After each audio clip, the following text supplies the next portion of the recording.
La cosa The Thing. Año 2011. En una remota zona de la Antártida, un descubrimiento de gran relevancia científica se convierte en un problema de supervivencia. La paleontóloga Kate Lloyd, Mary Elizabeth Winstead, llega a esa inhóspita región para colaborar con un equipo científico noruego que ha encontrado una nave extraterrestre enterrada en el hielo, en cuyo interior hay un ser alienígena congelado pero cuyas células están vivas. Precuela de La Cosa, película dirigida por John Carpenter y protagonizada por Kurt Russell, que se basaba en un clásico de serie B de los años 50.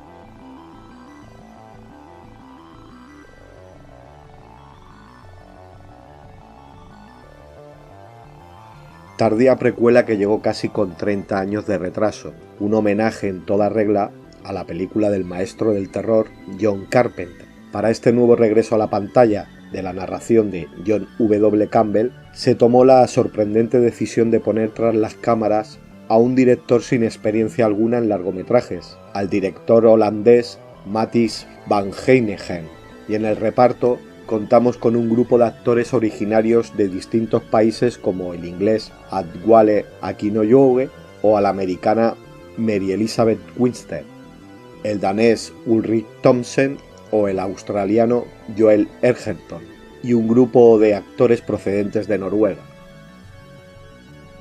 Cuando observamos la cantidad de remakes fallidos que han llegado estos últimos años a las pantallas, uno se teme lo peor, y más cuando vemos que han tocado uno de nuestros films favoritos. En mi caso fue La Cosa, lo que aún me hace valorar más la grata sorpresa que fue descubrir este film, que está muy por encima de las expectativas, conservando siempre los mejores momentos de su precedente, adaptándolo de manera muy lograda y respetuosa con el original, con detalles minuciosos que no son perfectos. Está planteada con cuidado, logrando coherencia y empaque. El prólogo está muy logrado, con toda la atmósfera remota de la Antártida, esos noruegos despreocupados, ignorando la que se les avecina encima. Sobre todo, prestad especial atención al chiste que explica el noruego. El logotipo de la Universal en modo retro le da ese toque creíble a precuela, y para mí es un puntito más a su favor. Quizás lo que nos deja mejor sabor de boca a los que conocemos la saga es que nos desvela cosas que no pudimos ver en la versión de Carpenter, detalles sin aclarar, como la auténtica apariencia del alienígena, el interior de la nave o la exquisita manera de unir ambas películas, con el perro perseguido por el helicóptero, momento en el que la excelente banda sonora de Marco Beltrami encaja perfecta con la escena inicial del clásico de 1982, partitura que por cierto rememora la que concibió en su momento el maestro Ennio Morricone.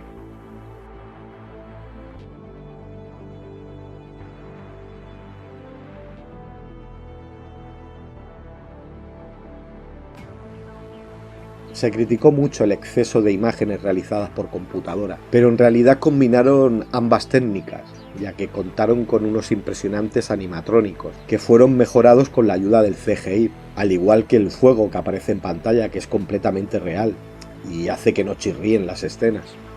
Recientemente tuve la ocasión de volver a ver esta cinta, para hacer esta reseña, y apenas se le ven las costuras. Hicieron un trabajo magnífico.